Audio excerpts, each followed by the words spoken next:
Assalamualaikum warahmatullahi wabarakatuh. Kitab suci Al-Quran telah menerangkan dengan jelas bahwa tak ada nabi lain setelah Nabi Muhammad SAW. Meskipun demikian, umat beragama tidak bisa menghindari fenomena nabi palsu yang terus bermunculan sejak Rasulullah SAW wafat, mulai dari semenanjung Arab hingga ke ujung Asia. Tidak berhenti orang-orang yang mengaku mendapat hidayah ataupun mukjizat lalu menyebut dirinya sebagai nabi. Di Indonesia, tercatat ada 5 orang yang mengklaim dirinya sebagai nabi penerus Nabi Muhammad SAW. Untuk meyakinkan masyarakat, tak jarang nabi palsu ini menggunakan cara aneh hingga maksiat. Mulai dari menyuruh umatnya beribadah tak lazim, menyetor uang sampai melakukan ritual yang berujung pemerkosaan. Dan berikut ini adalah 5 nabi palsu yang ada di Indonesia. Yang pertama adalah Lia Aminuddin alias Lia Eden. Berpakaian putih dan bermahkotakan rangkaian bunga, Lia Aminuddin mendeklarasikan dirinya sebagai nabi dan rasul sekaligus Imam Mahdi.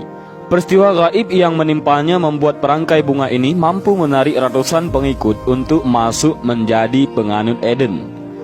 Tak tanggung-tanggung, janda berumur 67 tahun ini juga mengklaim bisa meramalkan kiamat.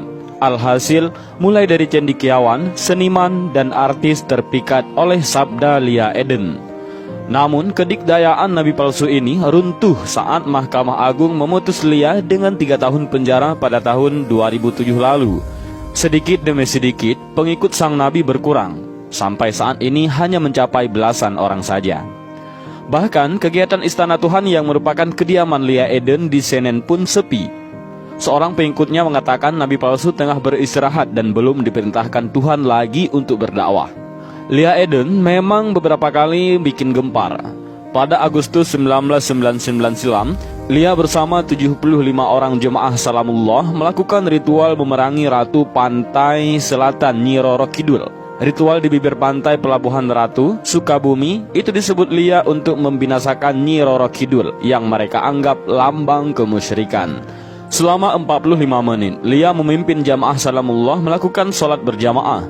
Pada bagian akhir ritualnya, Lia menjerit, "Allahu Akbar, lepaskanlah hamba dari kutukan Roro Kidul." Sambil teriak, Lia menghunus sebilah keris sepanjang 20 cm di depan dadanya. Ada pula satu keahlian Lia yang lain, yaitu menyembuhkan orang. "Saya mendapat karunia besar dari Allah," begitu kata Lia Eden. Padahal ia mengaku tak pernah belajar khusus soal itu. Awal mula, anugerah itu menurut Lia Eden ketika ia sholat tahajud, memohon petunjuk yang kuasa. Lalu tiba-tiba, ia merasa tubuhnya menggigil dan berkeringat. Kemudian tangannya seperti dituntun untuk mengobati orang sakit. Berbagai penyakit dia tangani, mulai dari penyakit gatal-gatal hingga kanker. "Mau tahu pegangan saya selama pengobatan?" "Surah Al-Fatihah," ujar Lia Eden. Sebagai pemimpin spiritual jamaahnya, Lia pernah mengubah gaya busananya. Sebelumnya dia berjilbab ketat, tapi sejak Januari 2005 ia tinggalkan semuanya. Sebagai gantinya, Lia mencukur pelontos rambutnya dan pakaian yang melekat di tubuh wanita yang di Salamullah dipanggil Paduka Ratu itu kini hanya batangan kain putih sepanjang 7 meter tanpa jahitan. Pakaian dan kepala pelontos juga diikuti para pengikutnya. Tidak lupa simbol bahagian atas kepala mereka melingkar bulatan, simbol mahkota surga dan tanda lulus ujian Tuhan, katanya. Pada 2 Juni 2009, Lia dijatuhkan hukuman penjara 2 tahun 6 bulan. Dia dinilai terbukti melakukan penistaan dan penodaan agama. Vonis itu setelah polisi menyita ratusan brosur yang dinilai berisi penistaan agama.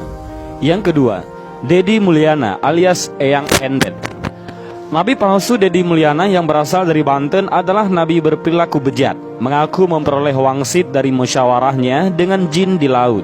Nabi yang juga berprofesi sebagai dukun ini menyatakan kenabiannya. Selama 2 tahun, Eyang Endet merekrut pengikutnya dengan persyaratan menyetor uang senilai 5 juta rupiah.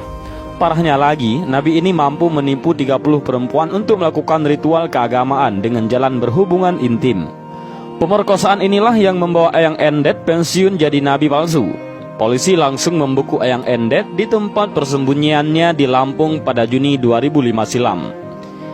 Yang ketiga adalah Ahmad Musaddek alias Abdus Salam. Di tahun 2006, sosok Ahmad Mossadegh ternar di penjuru negeri dengan predikat nabi palsu. Betapa tidak, saat itu Mossadegh menafsirkan kitab suci dengan cara sendiri dan tidak mewajibkan umatnya sholat, puasa, dan ibadah wajib lainnya. Seperti nabi-nabi palsu lainnya, Mossadegh mendapatkan wangsit setelah selama 40 hari 40 malam bertapa di Gunung Bunder, Bogor. Dinilai semakin meresahkan, Mossadegh pun diamankan polisi hingga akhirnya bertobat.